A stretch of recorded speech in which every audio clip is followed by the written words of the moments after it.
Hace algunos años, un muchacho llegó a mi oficina y dice: Dante, vengo a decirle que se terminó mi tiempo aquí, en la iglesia. Yo había escuchado antes esas palabras de parte de otros. Durante muchos años me ha tocado darle la bienvenida a mucha gente y despedir a otros tantos. Eso es parte de una iglesia viva, de un organismo vivo. Hay personas que se tienen que ir, me ha tocado pronunciar palabras de despedida porque para algunos es normal crecer, madurar, migrar. No es que necesariamente el que se va es porque está pasando una crisis o se va disgustado. Pero este en particular me dejó confundido porque este muchacho había estado con nosotros por varios años y siempre me mencionaba que yo era un padre para él. De manera que le pregunté: ¿hay alguna razón por la que crees que tienes que irte? Y él me dijo: es que siento que acá no me están alimentando. Dice: no me nutro. Y yo necesito otro tipo de palabra, más sólida. No me estoy nutriendo. No me están alimentando, es la frase que usó. Y yo siempre detesté esa frase, de toda la vida. La frase: aquí no me alimentan. No porque yo sea inseguro, sino porque la cultura de River, la filosofía de esta congregación, está diseñada para aliviar síntomas de ese tipo. O sea, hemos construido a conciencia una cultura que incluye una mentalidad de autoalimentación, de autonutrirse. O sea, no subestimamos la espiritualidad de nadie y mucho menos subestimamos la obra que hace el Espíritu Santo. No lo tenemos que ayudar necesariamente. La negligencia de la responsabilidad de autoalimentarse abre las puertas a una codependencia peligrosa, totalmente nociva. Y esto deviene en el raquitismo espiritual, la codependencia espiritual. La codependencia es esperar que me alimenten, y eso produce cristianos enanos, pigmeos, atrofiados, analfabetos espirituales, que acá no hay, gracias a Dios, pero capaz que en alguna iglesia nos están viendo y sí. Entonces, claro, porque imagina que un día tu esposa te ve demacrado y consumido. Yo esto lo hablé alguna vez, puse el mismo ejemplo. Imagina que te ve demacrado, consumido, si estás casado obviamente. Estás tan frágil que tus huesos están a la vista, tienes el vientre, el abdomen distendido a causa del hambre. Obviamente no estás comiendo. Entonces le dices a tu esposa gorda, que casualmente ella sí come: en esta casa nadie me está alimentando, me estoy muriendo. ¿Cuál crees que sería la respuesta? Especialmente si te movilizas por tu cuenta. Si no estás confinado a una cama, a una silla de ruedas, no sé. Especialmente si tus extremidades están fuertes, ¿qué crees que te diría? Aliméntate a ti mismo. Cocínate que no te vas a herniar. Eso decía mi mamá. Cuando éramos adolescentes decíamos: mamá, ¿qué hay de comer? Fíjate lo que hay ahí. No me podés hacer, no te vas a herniar por cocinar, te decía. Uno se tenía que cocinar, algo sofisticado como un huevo o algo así. Entonces, la crisis más seria que está padeciendo actualmente el pueblo cristiano es la que llamamos la crisis de desarrollo. Porque hay cosas que nadie puede hacerlas por nosotros, nadie. En un ámbito religioso donde están de moda y son tan populares los profetas, hay que saber que nadie más puede sentarse a los pies del Señor para oír cuáles son las instrucciones para nosotros. No podemos hacer eso vicariamente, que alguien nos diga lo que Dios nos dice a nosotros. No podemos vivir de eso siempre. Solamente yo puedo fomentar mi propio crecimiento espiritual. Solamente tú puedes fomentar tu propio crecimiento espiritual. Entonces yo recuerdo el momento en que me encontraba en la misma situación que este muchacho que me vino a ver. Pues no lo estoy juzgando. Nada más que me recordó a lo que yo también pensaba cuando delegaba la responsabilidad de mi crecimiento espiritual a otros. Cuando era adolescente me quejaba mucho ante Dios sobre, por ejemplo, la calidad académica de la predicación en la iglesia donde yo me congregaba. Me aburría.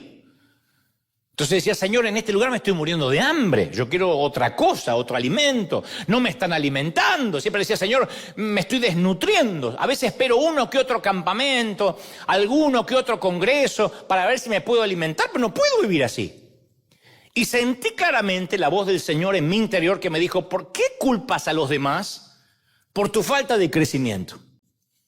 ¿Qué tienen que ver los demás? ¿De verdad estás dependiendo de que te alimenten una vez a la semana? Y mi problema no era la falta de recursos. Mi problema es que estaba esperando a que el pastor me diera de comer en la boca con la cuchara. El avioncito, ¿qué dice Jehová? Oh, ¿qué dice Jesús? Oh, pure. Estaba esperando eso. Yo quería que otro hiciera lo que yo tenía que hacer por mí mismo. Tomar la plena responsabilidad de mi nutrición espiritual, de mi solidez. Entonces, al comenzar a adentrarme en las Escrituras por mí mismo, vi el Salmo 32:8, que está justo en el centro, en el eje de lo que te estoy contando. Estaba en el eje de mi error. El Señor dice, yo te instruiré, y te mostraré el camino que debes seguir. Está hablando el Señor. Velaré por ti. Y luego dice, no seas como el mulo, como la mula, como el caballo, que no tienen discernimiento. Ahí yo quería dejar de leer, dije, bueno, ya no me está hablando a mí, pero el Señor hablaba. Y cuyo brío hay que domar con brida y freno para acercarlos a mí. O sea, yo dije, ese soy yo. Tuve que aceptar la cruda verdad. Yo era ese caballo. Yo era esa mula. Bueno, yo era caballo, no mula. Caballo. Machito, gracias a Dios, pero caballo. Y no es lindo tener que confesar esto. Pero yo quería que me alimentaran. Entonces tenía que asumir la responsabilidad de mi propio futuro. Esto no significa que está mal venir a la iglesia y recibir. Está bien, pero no podemos vivir solo de eso. ¿Quién vive comiendo una vez a la semana? Y cometí el más común de los errores. Quería que mi pastor estudiara mucho, se preparara mucho, para que pudiera echar baldes de conocimiento sobre mi cerebro y yo absorberlo. Señor, bendícelo, háblale para que él me hable a mí. Mira qué fácil, yo era el nieto de Dios. No me daba cuenta que el conocimiento, e incluso el conocimiento bíblico, es como el sodio en su forma cruda. El sodio es muy destructivo para el ser humano, hasta que se convierte en algo más elevado, cloruro de sodio o sal de mesa. Pero si alguien ingiere sodio, se muere. Tiene que ser refinado y devenido en sal de mesa. De la misma manera, el conocimiento en sí mismo tiene que convertirse en algo más elevado, en sabiduría. Si no es solo conocimiento bíblico, que no necesariamente es sabiduría para la vida. ¿Hace sentido? Me están mirando así como diciendo, ¿a dónde va? ¿Me hace sentido o no? Porque aún la verdad necesita una guía sabia. Juan 14:16 dice, y yo le pediré al Padre, está hablando Jesús, y dice, y les dará otro consolador para que los acompañe siempre. Hasta ahí está perfecto. Luego dice, el Espíritu de verdad es el que los va a acompañar. Pero cuando venga el Espíritu de verdad, Él los guiará a toda la verdad. O sea que necesitamos una guía, no dice el conocimiento en sí mismo te va a ayudar, necesitas la guía hacia la verdad. Entonces, ¿cómo transformamos el conocimiento en sabiduría? Hay mucha gente que conoce mucho y es necia. La gran mayoría de los necios que yo he conocido tienen un montón de diplomas en la pared. Instrucción no es necesariamente lo mismo que sabiduría. Inteligencia no es lo mismo que sabiduría. Hay gente muy necia. Y hay gente que tiene poca instrucción académica y es muy sabia. Y yo no estoy hablando del conocimiento confuso, religioso, escatológico que hay que sumar en el cerebro. Yo hablo de comida. Lo que te ayuda durante la semana, cuando no hay servicio, cuando no podemos cantar juntos. Hablo de agua. Hablo de oxígeno. Lo básico, lo fundamental. Entonces, ¿cómo viene esa sabiduría, ese oxígeno? ¿Cómo viene? ¿Cómo llega a nosotros? ¿Será que Dios implanta información y entendimiento en nuestro subconsciente mientras dormimos? ¿Se acuerdan cuando nos decían que podíamos aprender inglés mientras dormíamos? Había gente mensa que creía en eso.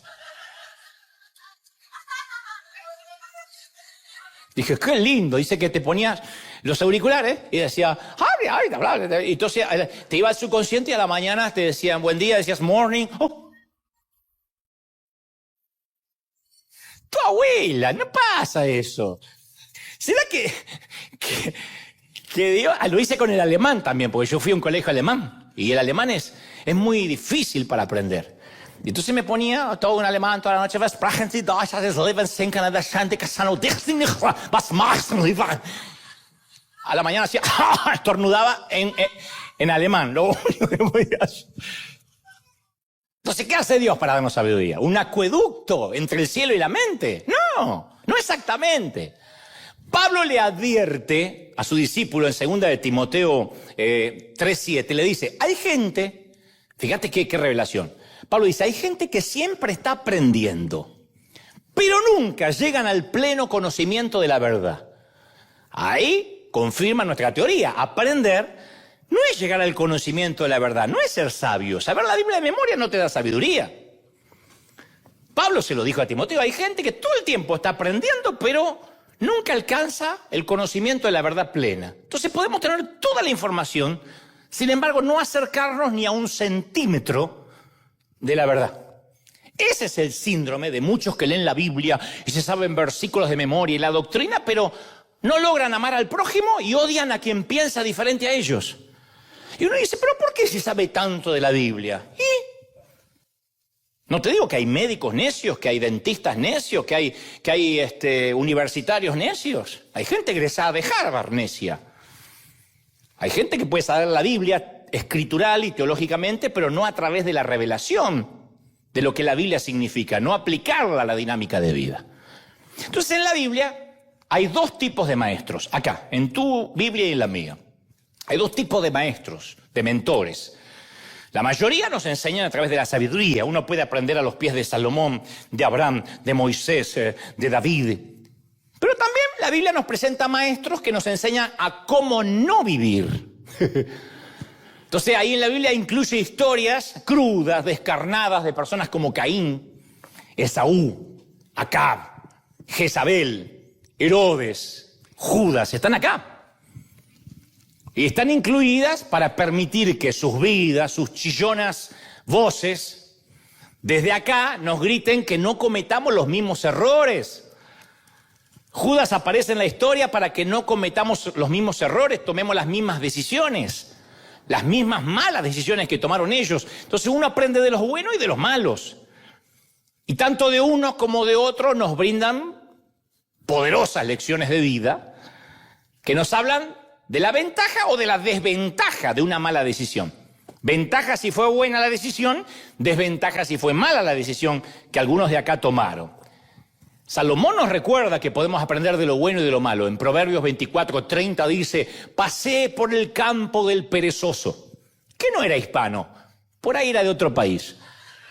Por la viña del falto de juicio, había espinas por todas partes. Él pasó por la casa abandonada de alguien.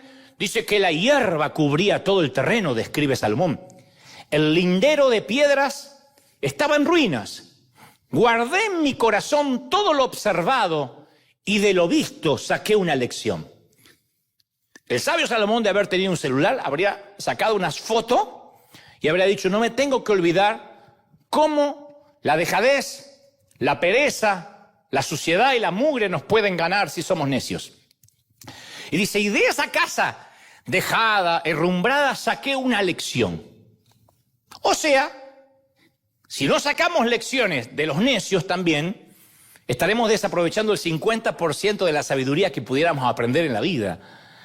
Uno aprende de los sabios y aprende de los necios. Uno aprende de los sabios cómo hacer las cosas y de los necios cómo no hacerlas.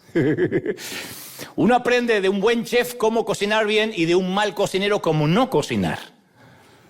Hace algunos años, cuando yo solía viajar mucho más de lo que hago ahora, me tocaba estar en muchos congresos y conocer a muchos otros conferencistas, predicadores. Yo era muy jovencito y los conocía a casi todos.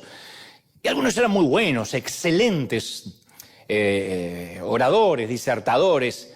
Y otros improvisados, bastante amateur, hablando sinceramente muy malos en lo que hacían. No hago un juicio de valores respecto a sus personas, no digo que eran personas malas, malas en lo que hacían, porque yo veía que no se preparaban o que, recuerdo algunos que gritaban desaforadamente toda una hora, Y al principio el grito es lindo porque al rato decís ya, ya, ya. Y había algunos que gritaban y gritaban porque pensaban que grito significaba poder o autoridad. Otros comenzaban con una idea en el mensaje y terminaban en cualquier otro lado. Los famosos, yo no sé por qué estoy predicando esto. Que los mensajes no tienen ni pie ni cabeza. ¿De qué hablo? No sé. Empezó la bestia del Apocalipsis, terminó con el anticristo, pasó por Juan, por Judas, se subió al arca, chocó en Nínive, se bajó del pez, se trepó a la mula. Un desastre. Otros decían cosas que no resistían análisis de sentido común, o en su defecto eran muy malos comunicadores. Algunos trataban de comunicar bien, por ejemplo, pero eran muy desalineados en la vestimenta, no pobres. Yo nunca haría un juicio de valor respecto a alguien que es humilde. No, desalineados. Y entonces te distraían del mensaje la primera media hora porque decían, ay, ¿por qué no se arregla eso? ¿Y por qué no se... desalineados? Entonces no cuidaban los detalles. Y recuerdo que sentí del Señor y me dijo, yo era muy muchachito, y me dijo, quiero que también aprendas de todo lo que no tienes que hacer. Quiero que aprendas lo que no quiero que hagas si realmente deseas que algún día te preste los oídos de la gente. Entonces, así como yo valoraba a los buenos conferencistas de los cuales tomaba nota, comencé a valorar a los malos conferencistas. Dije, estos también son grandes maestros de lo que yo jamás tengo que hacer. Mira nunca voy a hacer eso. Mira cómo le queda el pantalón, qué espantoso, nunca me voy a poner un pantalón así. Fíjate aquel cómo grita, voy a tratar de no gritar. Entonces yo decía, lo bueno y lo malo, y yo iba tomando nota y analizaba, a ver, ¿cómo hizo este tipo para aburrirnos en menos de 2 minutos? Eso es un don. Viste que hay gente que tiene el don, es un milagro, en 2 minutos, ¿te durmió? Yo decía, y yo reflexionaba, a ver, antes me levantaba y me iba. Yo decía, de este no puedo aprender nada. Y yo me decía, no, aprende. ¿Qué es lo que aburre? ¿Su tono monótono? ¿Su falta de inflexiones en la voz? ¿Su falta de preparación? ¿Será que está preparado pero le falta pasión y no es creíble y la gente no cree a nadie que no cree él mismo lo que está diciendo? Entonces yo empezaba a tomar nota. Entonces si logramos aprender de lo malo, tanto como de lo bueno, vamos a aprender el doble en nuestra vida. Por eso Dios puso en la Biblia relatos crudos, sin editar, historias que terminan mal. Porque aquí no es como los cuentos de Disney, que siempre se casa el príncipe con la princesa. Aquí hay gente que tiene mucha sabiduría y gente que terminó mal su vida. Saúl, el propio Sansón, con necedad. Entonces hay personas que se comportaban bien y otros no, los buenos y los malos. Y Pablo afirma en Romanos 15:4 que todo lo que se escribió en el pasado se escribió para enseñarnos. ¿Están conmigo, sí o no? A fin de que alentados por las Escrituras, dice el apóstol, perseveremos para mantener nuestra esperanza. Entonces todo fue escrito para algo. Las lecciones pueden venir de cualquiera en la vida. Salomón dijo en Proverbios 13:20, el que con sabios anda, sabio se vuelve. El que con necios se junta, saldrá mal parado. O sea, en ambos siempre aprendemos algo, algo se nos pega. Nos convertimos en aquellas personas iguales con las que andamos. La sabiduría, convengamos, es contagiosa.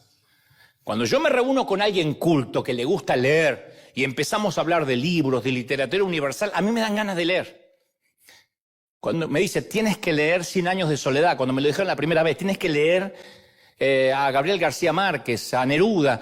Para mí eran libros que no estaban a mi alcance cuando era chico y de repente el hambre por leer vino por rodearme de gente que leía, que no vivía con el celular. Entonces, si uno quiere ser sabio, tiene que rodearse de gente sabia. Por eso, si no analizamos nuestro mundo relacional, los que nos rodean, nos podemos meter en muchísimos problemas.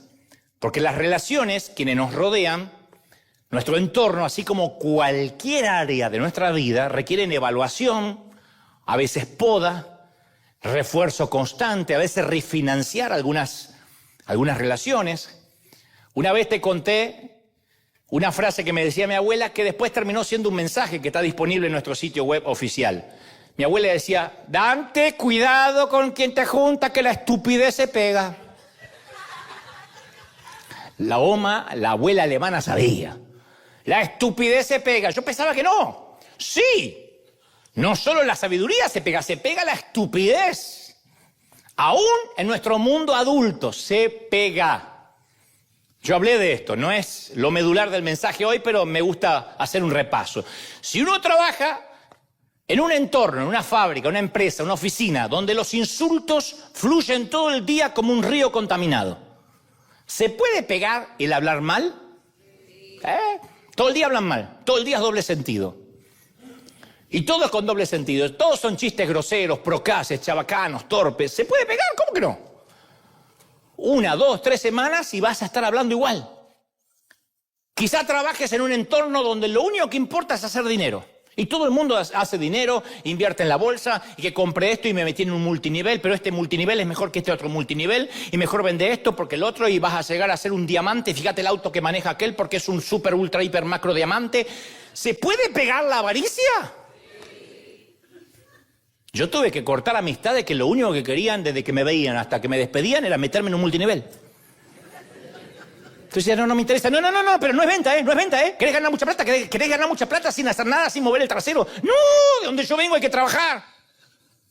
No estoy en contra. Lo que estoy diciendo es que me hartaba de que se le había pegado que con quien se encontraba le tenía que vender el multinivel. O hacerlo ingresar a la red.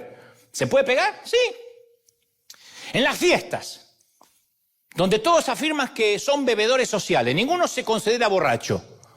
Pero son bebedores sociales. Y van por el tequila, y por la cerveza, y por el vino, y por el whisky. ¿Se puede pegar la borrachez? Oh, no. ¿Cómo que no? Mirá cómo dicen, amén. Yo miraba la semana pasada, los incidentes ocurridos en el estadio La Corregidora. Entre Querétaro y Atlas. Fíjate qué informado que está el tipo. Se armó una batahola que derivó en una violencia extrema. ¿Se puede pegar la violencia? Sí, porque estaban los barras, los que van a hacer porras y a buscar camorra, y el otro que está ahí que dice, peguemos, que se contagió y empezó a pegar. O primero empezó defendiéndose, después se calentó y empezó a pegar. La estupidez es viral. Es la nueva pandemia. Las redes muestran eso, ¿no? Y hay cientos de variantes, pero siempre es el mismo patrón. De pronto vemos a una chica, jovencita, bonita, que ama al Señor, que lo sirve, que no falta nunca en la iglesia, y conoce a un chico, lo voy a decir de manera fina, que transita por los rieles de la estupidez. Fíjate vos, qué poético. Si conoce a un estúpido, suena feo. Transita por los rieles de la estupidez. Se ponen de novio. Y jamás logra ella que él deje de ser un cretino, un tarambana, un insensato importante. No, siempre es al revés. La cepa de él termina siendo más contagiosa. Ella comienza a ir al ritmo de él en vez del de Dios, y entonces su vida toca fondo, en unos meses un desastre.